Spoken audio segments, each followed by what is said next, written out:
And it's a welcome return to SDH on USL Championship. Thanks for dropping by and hanging out with us. Now that we have the spring, late spring, early summer, that means it's USL all over the place, NPSL, all the other leagues. But this go-round, specifically, SDH on USL Championship. John, hear you there. Thanks for dropping by.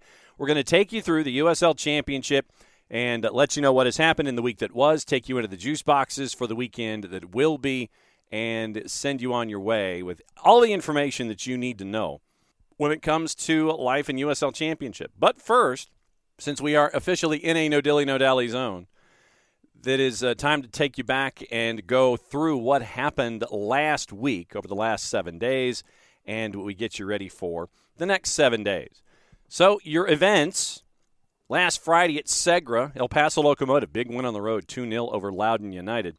Saturday, it was a very, very busy day, and we will have some news later on about Detroit City coming up. But the La Rouge and Phoenix Rising, a couple of heavyweights, it was a 1-1 draw.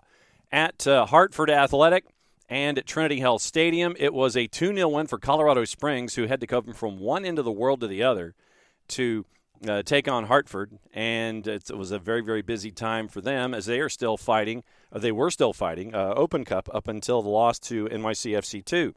Lynn Family, Lou City had a 3-0 win over Orange County SC, and that brings us to our first match of the week in the crossovers. Rhode Island FC from Burns Stadium on the campus of Bryant University and Sacramento Republic. Here's your highlights, courtesy of our friends at the USL on YouTube and ESPN+. It is Rhode Island in the navies, and it's the alternate kit tonight for Sacramento. The white and reds, and here we go. From Rhode Island FC's home pitch this season, Burns Stadium. Instead, also a member of MLS Next Pro last year, 24 years of age. Panayotu puts the ball down. Holstead tosses it in. Second ball clangs around. This ball mishit. Dikwa comes out of there with it, funnels out. Sadie turns a corner. Sadie, left-footed ball in. Panayotu! Not bad, though. Pretty good volley. Learn more about orthopedics at orthopedicsri.com. And a couple injuries to deal with here tonight for Rhode Island. McGlynn, Stoneman, Shapiro, Thompson, all out of action this evening. Overlapping run here. Sanchez hits the outside of the netting. Turnbull inside of the box. Right-footed ball into a dangerous location. Late arriving Ibarra. Unable to latch on. Holstead use the left foot, pings this around, and Mazzola just does get enough of it to send it over the crossbar. Mazzola had a great save. He makes his second start of the year. He started the opener, and that was nearly a win, but they gave up a goal to Colin Shuttler, who became the third goalie in league history to score in the 6th minute of stoppage time. Turnbull in, Dikwa there with a header. And if he puts that on target, Rhode Island has an early edge. Chases after it. Holstead circles, gets to it in time. Fusant steps on the ball, stumbles, gathers, evades, swings one in. Mazzola again. Second time. No, he did not get a piece of this one as it just went over the top.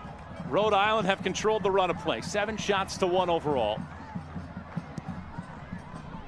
Stinging ball to the sideline. Good play by Turnbull. Turnbull shoots! Turnbull ripples the rope with a laser beam of a goal. Rhode Island strike, and for the first time this season, Sacramento trail.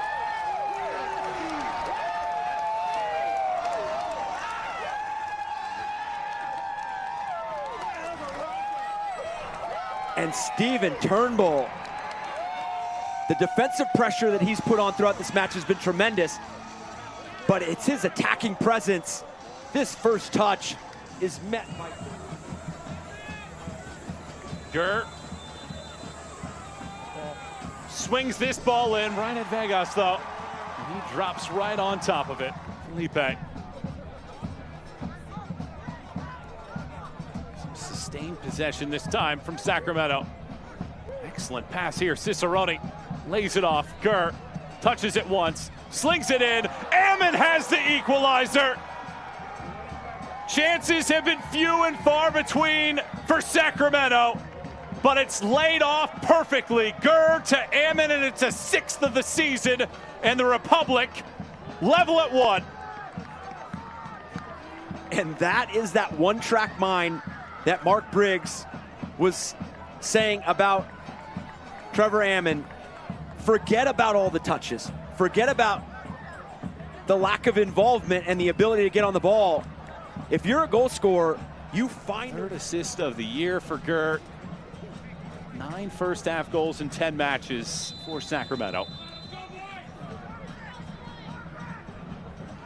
Panayotou throws this ball in! Rhode Island is back out in front! Albert Dikwa wins the header. No, check that. It's Karifa Yeo. His first goal in the U.S. And Rhode Island has struck back. Back and forth we go in the last 10 minutes. You get those defenders. And for the 25-year-old from Michigan, a go-ahead goal 4 minutes after Sacramento had scored for a 16th match in a row. And now space, Fuson. Fuson enters the 18, cuts it back. Fuson shoots, takes a redirect. Sadie watches it out, and it's another corner kick coming. And he was just at it. You saw him earlier as a bit of a decoy, setting up. Panayotou. Fuson nods it back into trouble. Saved by Mazzola. A Hill group corner. Jack Gurr has an assist, his 3rd of the year. Throws this ball in. Fuson chases, perhaps on a counterattack. Holstead joining the party. He'll get the pass. Holstead in, throws it over. Sadie sends it over the top of the bar. Could have been a 3rd. Talk about the positive play of Stephen Turnbull. Jack Gurr has that ability to insert himself into that final 3rd.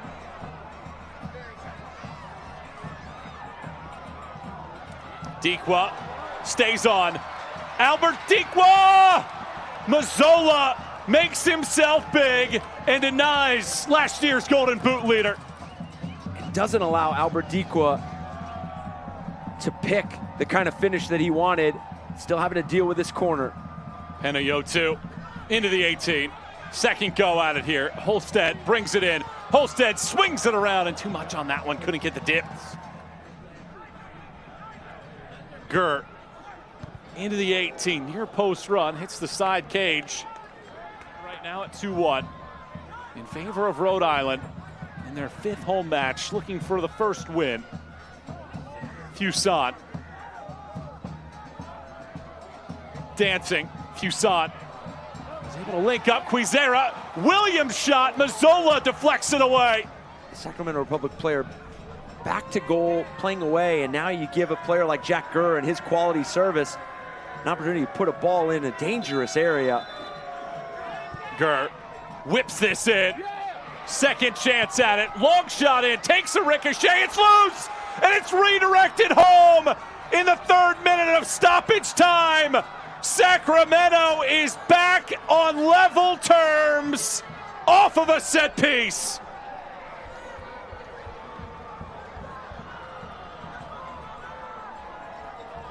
And unfortunately for Rhode Island, it starts with a reckless challenge and a foul that gives the opportunity to Jack Gurr and Sacramento. Seat squirmer here at Burns Stadium. 2 apiece, 7th minute of stoppage time. Gurr bends this ball around. Vegas pokes it over. And it's another corner kick. 3 already this year. Boomerangs this ball around. Headed into the 18-yard box. Deflected away. There's your full-time whistle. And it's a share of points yet again. And Sacramento is unbeaten in 10 in a row for the first time since 2020. 2-2 draw. Missed opportunities where their points were left on the table for part owner Michael Parkhurst. Frustrating ending to it all. Could have had 4 goals on the board, he said, as if you go back and listen to his interview on Soccer Down Here. But 2-2 draw. You got a point from Sacramento, whose unbeaten string is now up to 10. At Al Lang, Birmingham Legion, not as many goals scored as they were in the Open Cup matchup. 10 in the Open Cup, 1 this time around, but that's all that Birmingham needed at Al Lang, beating Tampa Bay by the final of 1-0. FC Tulsa and Pittsburgh Riverhounds, they drew at 2. Vegas and San Antonio FC drew at 1. Rio Grande Credit Union Field at the Lab, New Mexico United over Oakland Roots by the final of 2-1, and that brings us into our second match of the week. From Cardinal Stadium, a lot of fog for those of you that got to watch this one on ESPN+. Monterey Bay and Memphis 901. Here's your highlights, courtesy of, once again, USL Championship, ESPN+, and YouTube. There's the whistle, and away we go. It's Memphis 901 and Monterey Bay as we kick things off. The last game to kick off on tonight's USL Championship action. Good start here for Memphis as they'll stay on the front foot. Duncan through the lines. Marlon brings this forward. It's Luis Fernando. It's blocked. Still loose in front. And it's a foul as it ended up in the midsection there. Colorado Springs beats Brendan Burke. That's a juicy fixture.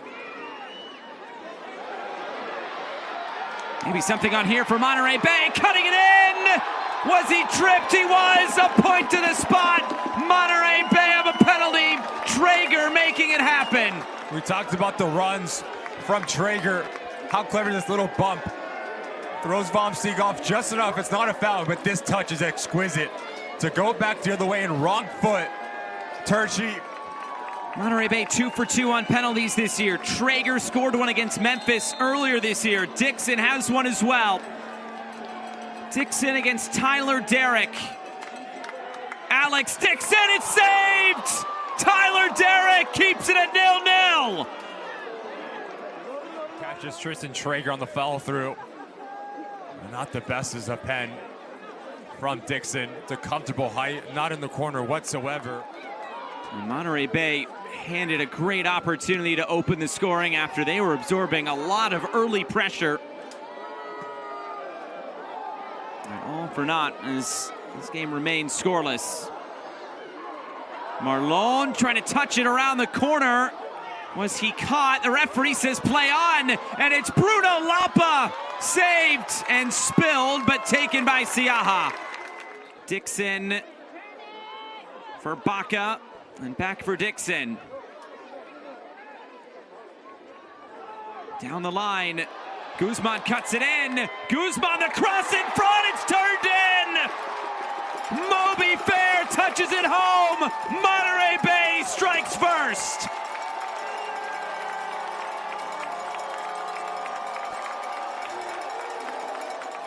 The composure from Baca and then the decision making to not overcomplicate things. But what about this touch? Thank you very much, Guzman. That's one thing to pull it off, but it's a completely different thing when you have the execution to put this ball in, to bend it away from Derrick. He can't make a play on it. It's behind his back line for Memphis 901. As a center midfielder, picking and choosing your times when to advance into the attacking 18-yard box. Duncan through the middle, touched away. Lapa for Borzak. Dylan Borzak came through to Siaha, who made a pretty straightforward save.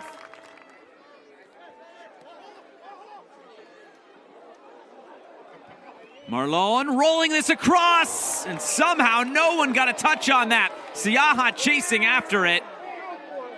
And he'll send it upfield, although it's turned over. He may not be back in goal, and it's tipped over the bar. Anthony Siaha flying around.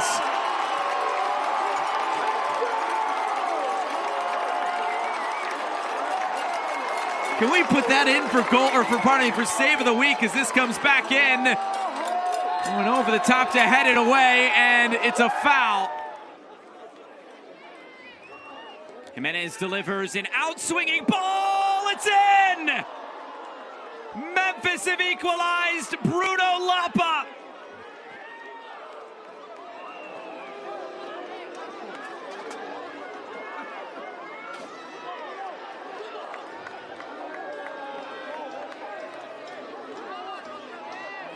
Talk about how important set pieces can be to claw yourself back into this game, especially when you're not creating through the run of play. It's the initial.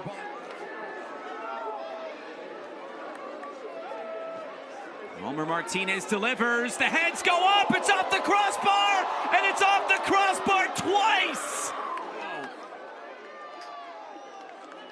Moby Fair just wide. Derek was a spectator. 2 subs coming. Xavi Nalati will come on for Monterey Bay. That was the last touch of the game for Moby Fair. Nearly ended it with a brace. On the other side, Whether it is Derek or Siaha commanding their 6-yard box. One of the most important things for a goalkeeper is how decisive can you be, and you stick to your decision, especially with the traffic oncoming.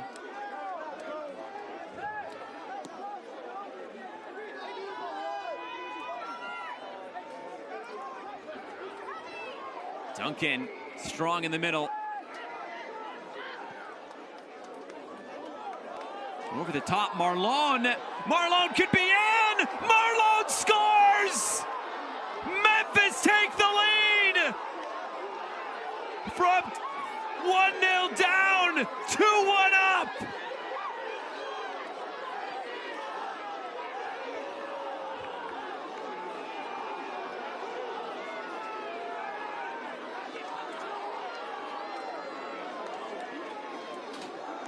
You play Route 1 if you are Memphis. And once again, it's a center back Tershi. Really difficult to see where he starts, if he starts on beyond Lara there. Tershi, just the ability to rope a ball over 60 yards. And we spoke about Marlon, the work rate to be vertical, to be direct. And now a goal here tonight that could give Memphis all 3 points. Guzman chips it forward. Traeger looking towards goal and scooped up by Derek. Something tells me we might have a few more chances in this game. Nalati, he scored some late goals in this venue before, but for the opposing team, as it's moved out wide, the cross, it's Traeger! Just like that, Monterey Bay are level!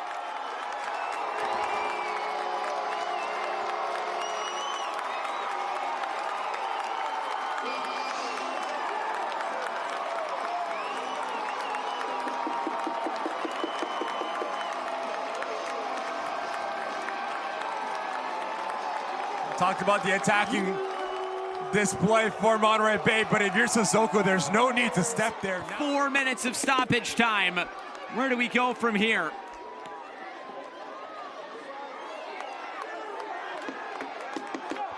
Nalati moves it ahead. Traeger, it's Chase Boone, and it's saved! Broken up in the middle, Martinez, and that is full time. A frantic finish here in Seaside, but it finishes all square. What a game, 2-2.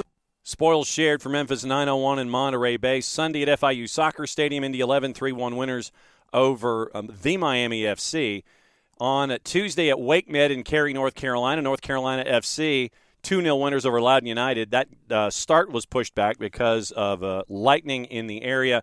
And on Wednesday, Charleston Battery 1-0 winners over Birmingham Legion. That one was at Protective. So that lends us our information getting into the standings and how things go. The performance brought to us by our friends at Prinks Tires. Eastern Conference right now, Charleston 11 matches, 27 points. They've won 5 in a row. They are 8-0-3. They have not lost this season in USL Championship.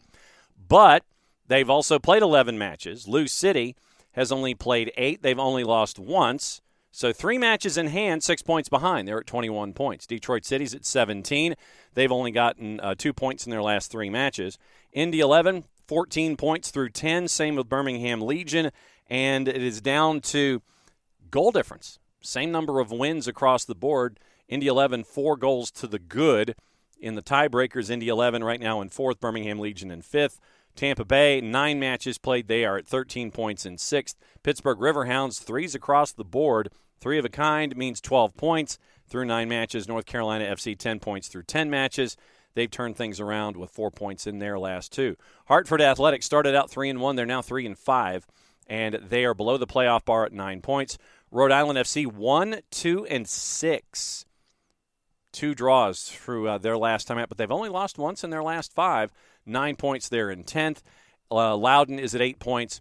They have lost 4 of 5. They're at 2-6-2. And the Miami FC, 2-7-1 through 10 matches, 7 points overall. Western Conference, Sacramento Republic, once again, they have not lost this season. First 10 without a loss. 5-0-5, 20 points. New Mexico United's at 19. They've won 4 of 5. Orange County SC is at 15 points. And Monterey Bay is at 15 points. Same number of wins. Orange County has 1 less match played, 1 goal better in goal difference. San Antonio's at 14 points. Phoenix Rising is at 12. FC Tulsa is at 10 points, and they have played 1 less match than Memphis 901, Colorado Springs, and 2 less than Vegas Lights. Memphis would be the end of the playoff bar. Colorado Springs and Vegas would be below the playoff bar. Vegas Lights only have 1 point in their last 5 matches. They've lost 4 of those 5. Oakland Roots at 2-6-2. They are at 8 points. They've lost 3 of 4. And El Paso Locomotive only won once, and it was last time out. They were winless heading into that last match going up against Loudoun United. And they are at 1-7-2. So that is your standings as we get into the upcoming week. So talking points, what to watch, and teams of the week and all that kind of stuff. And a reminder, once again, be a part of the conversation with the USL Championship on all of their social media channels. It is on the 280-character app. It is Facebook, and it is Instagram for USL Championship. News from Detroit, and we all know how it was great work by the fans of Le Rouge to come up with the money to renovate Keyworth Stadium and turn it into what it is right now. They announced that they have acquired the site of former Southwest Detroit Hospital at the corner of Michigan Avenue and 20th Street for the purpose of building a new stadium that'll serve as the permanent home for soccer in Detroit, trying to open a soccer-specific stadium by 2027. Southwest Detroit Hospital opened back in 1973, the first Detroit hospital to hire and accredit African-American doctors and nurses. Only lasted 17 years. In 1991, closed, declared bankruptcy. The building has been abandoned for 18 years. Detroit City Games, as we know, currently played at Keyworth since 2016. It's been a place, hundreds of thousands of visitors, millions of dollars to small businesses in Hamtramck as well. Detroit City is going to reveal more details around the vision and the programming after consultation with city officials, local residents, and fans. A public engagement process anticipated to kick off later this year, but statement of intent announcing the acquisition of land to build a soccer-specific stadium on the old grounds of Southwest Detroit Hospital. We'll keep an eye on that over the next handful of years with Detroit City. The Rowdies have signed Christian Ortiz to his first professional contract. It is an academy player that is getting the chance to show his wares with a first-team deal. And they announced that the 17-year-old Ortiz gets his first contract, becoming the first Rowdies player to sign a professional contract with the club, having previously competed as a USL Academy sighting. Ortiz joined the Rowdies on a USL A deal a week before the start of the 24 season, and he made his professional debut in the win over Rhode Island back on March 24th. 2 more league appearances since then, featured in the win over Birmingham Legion in the round of 32 in the U.S. Open Cup in that 10-goal, 6-4 thriller. So originally from White Plains, New York, Ortiz and his family moved to Tampa Bay at a young age, played club soccer with Florida Premier, with legendary Rowdies forward Georgie Ristov as Director of Player Development. Andres Arango has also guided Ortiz in his development as his coach at Florida Premier. So very, very cool stuff as Tampa Bay continues to grow and evolve as we've seen everything. News and notes from around the league when it comes to USL Championship. You have Bolo Akinyode. Keep an eye on him with El Paso Locomotive, winning their first match of the year And he won 8 of 8 tackles, 14 of 14 duels. That is amazing numbers. Most successful tackles in a championship contest, 9 of 9, 9 of 13. 9 is the largest number. Muhammad Dabo in 2018, Juan David Cabezas in 2021, a perfect 9 of 9. We do have some 9 of 10s, 11s, 12s, and 13s. Gabriel Parada from Pittsburgh Riverhounds is the latest to record 2 penalty saves in the same USL Championship regular season contest. Last person to do it before Parada did against FC Tulsa was Callie Brown, Loudoun United and Hartford Athletic back in 2019. Lou City, once again, they're on a roll. They have 26 goals through 8 regular season contests. That is a new record, new track record for most goals through 8 regular season contests to start a season. 25 was the old record with Phoenix Rising back in 2020. Matt Van Oekel moved into 3rd place in USL Championship regular season history with his 44th shutout. And Van Oekel, the 3rd oldest keeper to record a shutout in league regular season history, 37 years, 7 months, and 21 days. Enzo Martinez in Birmingham moved into a tie for 6th USL Championship regular season goal-scoring list with his 72nd against the Tampa Bay Rowdies, joining Sebastian Guenzati and Jorge Herrera, both at 72 goals. Indy 11's Augustine Williams became the 9th player to reach 70 regular season goals, 2-goal performance against the Miami FC. And Rodrigo da Costa, North Carolina FC, the 21st player to record 30 regular season assists in the USL Championship, giving the helper on Ezra Armstrong's goal against Loudoun United back on Tuesday night. Now, where to watch everything when it comes to the USL Championship and USL League One this week before we get you into the juice boxes and the schedules and bid you adieu. For the action on the weekend, starting off on Friday, Golasso Network has Switchbacks and Rhode Island FC. ESPN Plus has El Paso Locomotive and Memphis 901. On Saturday, ESPN Plus has Indy 11 Hartford, Loudoun United Monterey Bay, Pittsburgh and North Carolina FC. Golasso Network has Tampa Bay and FC Tulsa. ESPN Plus has Roots and Orange County, Lights and Lou City. Golasso Network has Phoenix and the Miami FC. In League One, it is Charlotte Independence, Union Omaha, Central Valley, One Knox. Both of them are on ESPN Plus. All the other matches on the weekend in USL League One. Richmond, Greenville, Tormenta Red Wolves, and Spokane and Forward Madison are all on ESPN Plus as well. Let's get you into the schedule here in USL Championship and get you ready for all the action, get you into the juice boxes as well, if they exist, and that's what we always do. We always sit there and we will give them to you if they exist, and remember that they are also on the on the verge of changing and shifting as we give you the numbers. So a schedule for a USL Championship for activity starting on the 17th, 9 o'clock Eastern.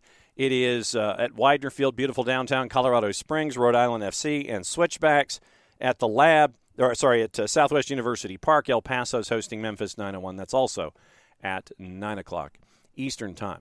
On Saturday, 7 o'clock at the Mike, Indy 11 hosting Hartford Athletic. 7 o'clock at Segra, Loudoun hosting Monterey Bay. 7 o'clock at Highmark, Pittsburgh hosting North Carolina FC. 7:30 at Al Lang, Tampa Bay hosting FC Tulsa. 10 o'clock at Pioneer, Oakland Roots hosting Orange County. 10:30 Eastern at Cashman, Vegas Lights in Lou City. 10:30 Eastern at Phoenix Rising Stadium at the corner of 38th and Washington, Phoenix and the Miami FC. And that gets you through the schedule for the week in USL Championship. Looking at your juice boxes, Colorado Springs favored at a -102 as Rhode Island comes to town. Memphis 901, a slight favorite at a +154, going up against 1-7-2 El Paso, who's a +164. Saturday, Indy 11, a -196 as Hartford comes to town, who's north of +400. Loudoun favored on the plus side at a +145, hosting Monterey Bay. Pittsburgh, the Riverhounds are a -104, hosting North Carolina FC at a +276. Tampa Bay big on the minus side, a -256, hosting FC Tulsa, who's basically a +550. Oakland Roots and Orange County, juice box folks threw a blanket over the whole thing. Pick a side, same number, +156, draws a +236. Vegas, a big underdog at home, hosting Lou City. Lou City's a -152 on the road.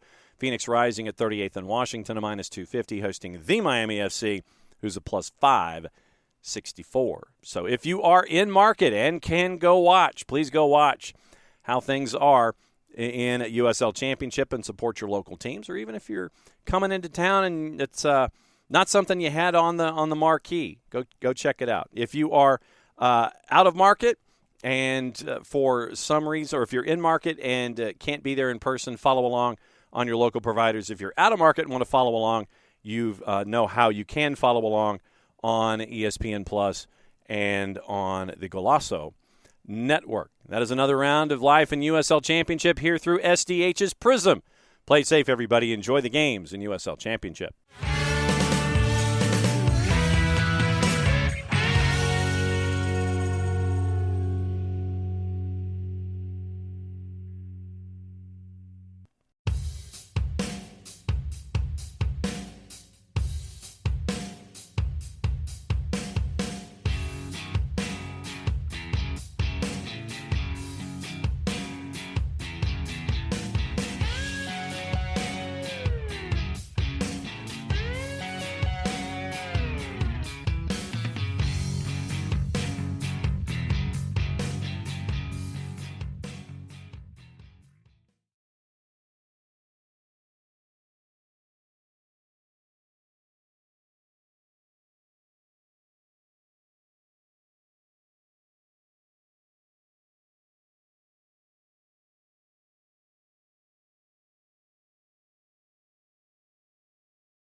Welcome to SDH's tour of USL League One. John here, you there. Thanks for hanging out with us as you always do. We'll take you through the events of the last 7 days and get you ready for the events of the next 7 days. Activity Friday, Saturday, and Sunday, 17, 18, and 19. We are deep into the Jägermeister Cup.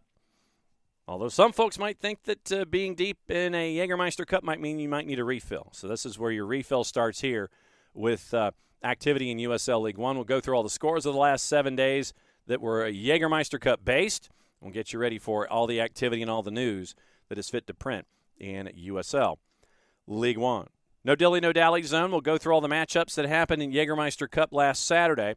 At American Legion, Forward Madison beat Charlotte Independence by the score of 2-1. Northern Colorado Hailstorm at Regal put 5 on 1 Knox, winning 5-1, which gets us to our match of the week.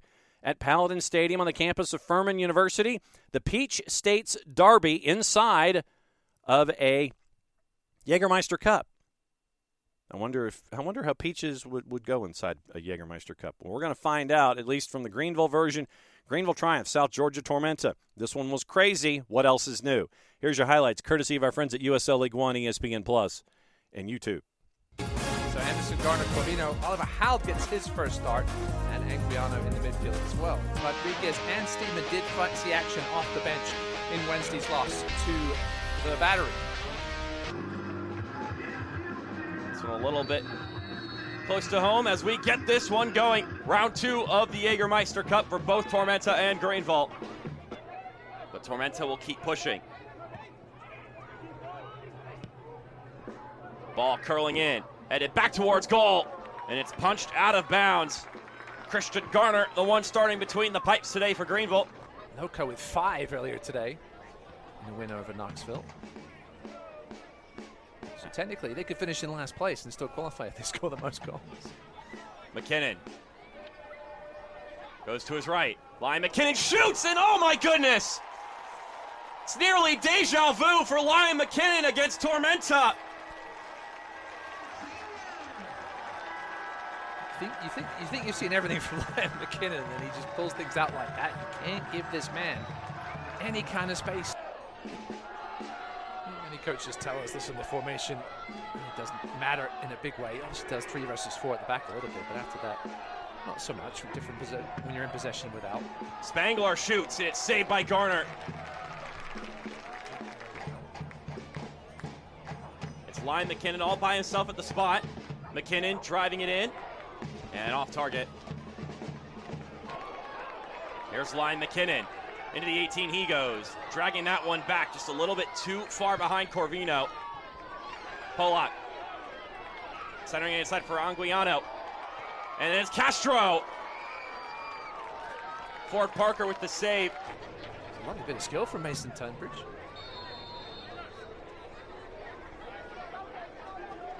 Tunbridge takes it himself and bends it over top. Hayden Anderson winning that transaction.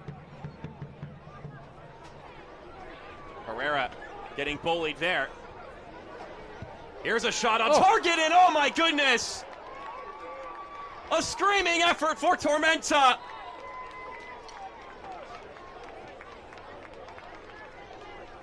Mason Tunbridge lasering that one to top shelf. Greenville have got themselves to blame a little bit for that goal, messing around with it on the edge of the box a little bit too much. And here, not clearing it. Tunbridge, one touch, bang! Garner. Now Tormenta will go at it once again. Curry with the cross inside, punched away by Garner. This one brought down, sent right. Here's a winding shot, looking for that corner once again, this time Steedman shooting. Spangler continuing to press on, he's still on his feet. Spangler, nice weighted ball, Curry! And he blasts it home! Tormenta take the advantage. Well deserved. Ross, can you believe he is the, oh, never mind, here we go. Spangler shoots, it's Spangler, just wide. Rick Wright could use a timeout right now. He's still on the ground. And now the whistle will blow. And the ref is just going to call it there for the half. Another concern for Rick Wright going into the break. Ryan McKinnon, he's dealt with his share of injuries last season. Put this one just inside the penalty spot there, you'd think. McKinnon pops it up. And Jamie Smith! Follow-through shot. Still in the fray of things. Taps it to Herrera. Greenville finds something on this end. McKinnon takes a shot himself. It's saved by Parker. That had some venom. Greenville progressing forward, getting the numbers. McKinnon with a stutter. One-on-one with Ramos. He's able to get by him. But then Ramos with some contact inside the penalty area, and it will be a penalty. Can he tie this game up for Greenville? Jamie Smith, he scores! He probably shouldn't have. Ford Parker's going to regret that one. It squeezed under him. It wasn't really the best taken penalty by Jamie Smith, but had enough power on it to find them. Yeah, both in the top 5 in all-time USL League One appearances, along with Evan Lee. Curry with the ball across! Could have gone anywhere. Garner came a flap and didn't get there. Anderson with the cross, and it's headed on goal! Zakowski was able to flick it to the corner, but Ford Parker was better. Now Smith, long distance effort, and it's in! Jamie Smith from downtown! My, oh my. I almost laughed at the audacity of the attempt by Jamie Smith, but what can't this man do? Our player to watch tonight for Greenville, living up to all expectations and more. What a shot from Jamie Smith. Off his foot, it looked like it was going over. Just with the chest, and then didn't even catch it on the game cam. That goal brought to you by the YMCA Greenville. And the Triumph might be pushing for another here. Zakowski trying to screamer himself. We've seen some crazy games between these two clubs across the history. Tunbridge with the service, headed across, goal! Perry back out, floated up again, and Evan Lee knocks this one away. We've got 5 more minutes to go. 2-0 down to 10 men, come all the way back. Herrera making a run forward. Chapa Herrera, can he get there in time? He can, and it's clipped by Parker. We'll see when the whistle blows for Wesley Costa, and that is the cue for it. Greenville, in a back and forth affair, are able to knock out Tormenta for the 2nd time this season. And they get their first Jägermeister Cup win. Greenville gets the win over South Georgia Tormenta in a 5-goal crazy pants matchup, 3-2. Lexington and Central Valley went to penalties, tied at 2 after 90 minutes. Lexington won on penalties, 4-1. CHI Memorial Stadium, Chattanooga Red Wolves beat Richmond by the final of 1-0. Spokane Velocity over Union Omaha in a 5-goal thriller at 1 Spokane by the final of 3-2, which sets up your standings.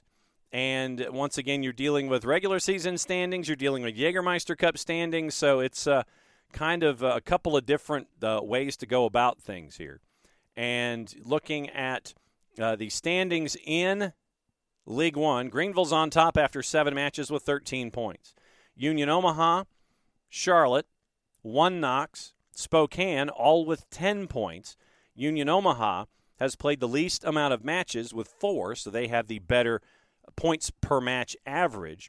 Charlotte and 1 Knox have equal wins, losses, draws, and goal difference. So whatever the 5th tiebreaker is, gives it to Charlotte so far. They won their last one. We'll say that for the moment. So it's Charlotte and 1 Knox, and then Spokane having played 6 matches. They are the worst per match points average, and so they are in 5th. Forward Madison is 5 matches played, 9 points. South Georgia Tormenta, a bit of a rough patch. They've lost 3 of their last 4. They are at 7 points in 7th. Kickers, after a bit of a rough start, have circled back into it. They only have 2 points in their last 3 matches, 2 draws, 1, 3, and 2. They're at 5 points. They're ahead of Lex SC on goal difference by 1 goal. And Chattanooga has only played 3 matches this season. They're 1-1-1. Remember, early postponements because of facilities and weather and such. So they're at 1-1-1 and 4 points. They've got a lot of games that they can make up and points to make up as well. Central Valley's lost 5 in a row after winning the first one this season, and they're at 3 points. Hailstorm, 0-2-2, and they are at 2 points this season in the overall. Looking at Jägermeister Cup standings separately, the Jägermeister Cup standings, once again, the emphasis is on goals. Group number 1, it is Greenville, 2 matches played, 4 points. Charlotte, 2 matches played, 2 points. Richmond, 2 matches played, 2 points. And South Georgia Tormenta, 2 matches played, 1 point, where they lost in the shootout. Remember, it's an extra point if you go through 90 minutes tied, and then you end up with the extra point winning the shootout. Group 2, it is Lexington with 2 matches and 5 points ahead of Forward Madison, Chattanooga, and 1 Knox. 1 Knox has the worst goal difference of the 3. They are at -3 in goal difference. Group 3, Northern Colorado leads in the Jägermeister Cup standings over Spokane Velocity in goal difference by 3 goals. Central Valley, 2 matches, and 2 draws, so they have 3 points, winning a shootout along the way. Union Omaha in the Jägermeister Cup, 2 matches, 1 loss, 1 draw, -1 in goal difference, and 2 points. So that is where things stand when it comes to all of the activity in USL League One. News that is fit to print before we get you into the weekend. USL Antelope Valley has announced that Brian Kleban will be their inaugural coach. That one was announced. Was announced on Friday. The former MLS Academy coach joins the expansion club as their first head coach. Power rankings in USL League One. It is Greenville up to number 1, Union Omaha down to number 2, Spokane up 2 to 3, Charlotte down to 4, Forward Madison up 2 to 5, which means 1 Knox, Richmond down to 6 and 7, Tormenta, Lexington, Chattanooga 8, 9, and 10. Hailstorm with their big win, they are now up to 11, and Central Valley is down to number 12. So that's your power rankings in USL League One as of the midweek. And we'll keep an eye on that. Spokane has acquired goalkeeper Brooks Thompson on loan from Hartford Athletic. Everybody knows what Brooks has been able to accomplish in a couple of his stops along the way. Lexington's Yannick Yankum has been called up to the Maltese national team. And congratulations to Yannick for that nod for him with his time at Lexington. Westchester SC has been granted a League One franchise, and they aim to kick off in Westchester County, New York. They're going to play in Mount Vernon and going to consolidate academy programs with the New York Premier FC. So Westchester County, New York is aiming to kick off in 2025 in USL League One as well. No surprise, Mike Jeffries voted USL League One Coach of the Month for April. Now, getting into your juice boxes as we wrap things up and head you and get you out the door for another go-round of USL League One. Charlotte, underdog, as the Murder Owls come to town at a plus 145. Charlotte a plus 167. Late night Friday, Central Valley a plus 220 hosting One Knox. Mark McKeever's bunch is a plus 104. And Richmond and Greenville. Greenville right now a plus 149 on the road at Richmond. Richmond a plus 164. And your draw is a plus 223. One other note, Texoma FC has named Adrian Forbes as the club's inaugural sporting director, so we see things continue to grow at Texoma FC as well. And if you haven't gotten your Portland Hearts of Pine gear, you're probably going to have to wait a little while, or at least maybe get a size that might be a little bigger than normal and then just wash it in hot water. So we'll see what happens there. Get them all. Get them now. Get stacked with all of your gear and all of the stuff, looking at everything in USL League One. If you are near Charlotte, near Central Valley, or near Richmond this weekend, go and visit. You get to see the talent on display here in USL League One. If you are in market and cannot be a part of it, follow along in your local provider. If you are out of market and still want to keep track of things, what you can do is go to ESPN Plus, the home of USL League One, and keep an eye on all the matchups there. And listen to us every single week, and you can catch up with all of the folks that are attached to USL League One and find out all the storylines and get yourself ready on a week-to-week basis. So for everybody here at SDH, I'm just John. Thanks for hanging out with us for another round of SDH and USL League One. Play safe, everybody. Enjoy the games.